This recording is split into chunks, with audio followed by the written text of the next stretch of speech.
بسم الله الرحمن الرحيم. الرحمن علم القرآن خلق الإنسان علمه البيان الشمس والقمر بحسبان والنجم والشجر يسجدان والسماء رفعها ووضع الميزان ألا تطغوا في الميزان وأقيموا الوزن بالقسط ولا تخسروا الميزان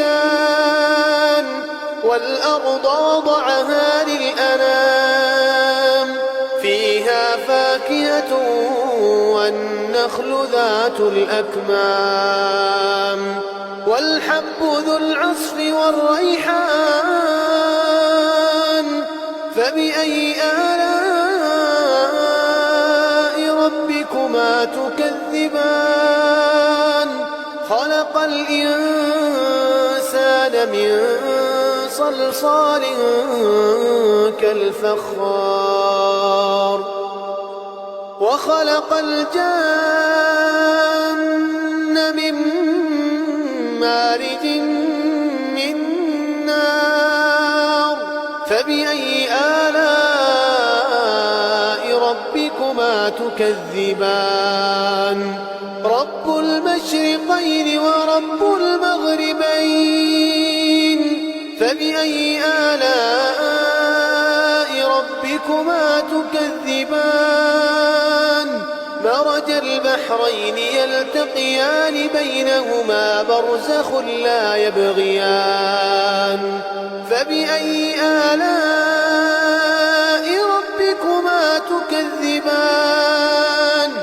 يخرج منهما اللؤلؤ والمرجان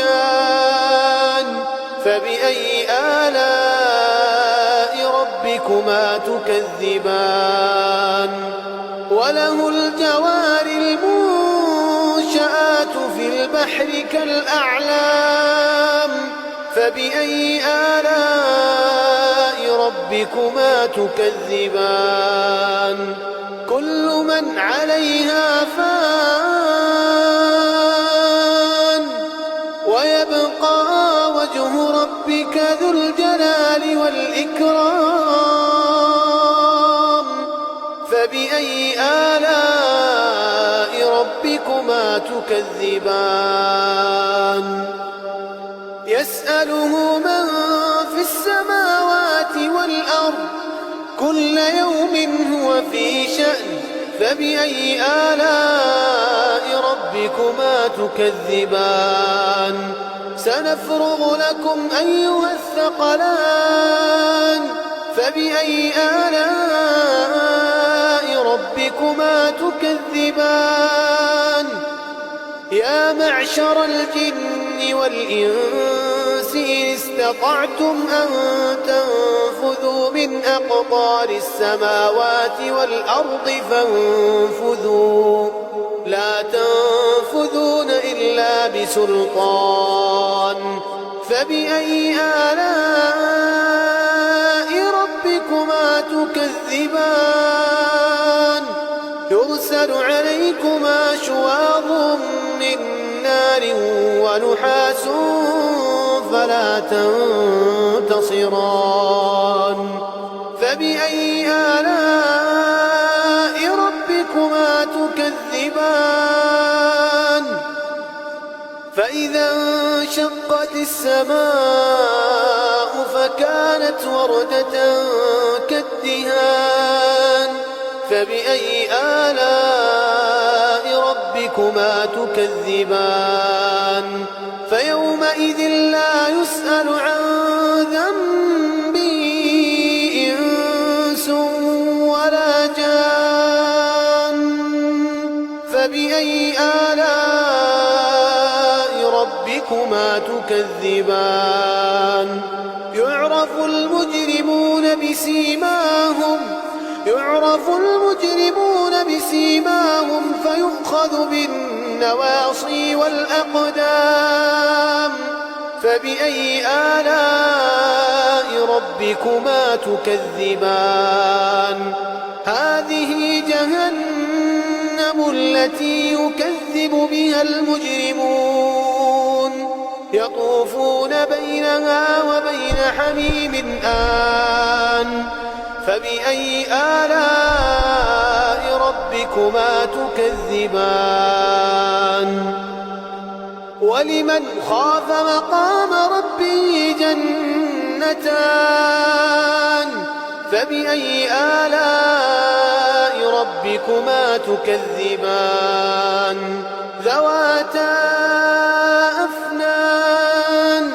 فبأي آلاء ربكما تكذبان فيهما عينان تجريان فبأي آلاء ربكما تكذبان فيهما من كل فاكهة زوجان فبأي آلاء ربكما تكذبان متكئين على فرش بطائنها من استبرق وجنى الجنتين دان فبأي آلاء ربكما تكذبان فيهن قاصرات الطرف لم يطمثهن إنس قبلهم ولا جان فبأي آلاء ربكما تكذبان كأنهن الياقوت والمرجان فبأي آلاء ربكما تكذبان هل جزاء الإحسان إلا الإحسان فبأي آلاء ربكما تكذبان ومن دونهما جنتان فبأي آلاء ربكما تكذبان مدهامتان فبأي آلاء ربكما تكذبان فيهما عينان نضاختان فبأي آلاء ربكما تكذبان فيهما فاكهة ونخل ورمان فبأي آلاء ربكما تكذبان فيهن خيرات حسان فبأي آلاء ربكما تكذبان حور مقصورات في الخيام فبأي آلاء ربكما تكذبان لم يطمثهن إنس قبلهم ولا جان فبأي آلاء ربكما تكذبان متكئين على رفرف خضر وعبقري حسان فبأي آلاء ربكما تكذبان تبارك اسم ربك ذي الجلال والإكرام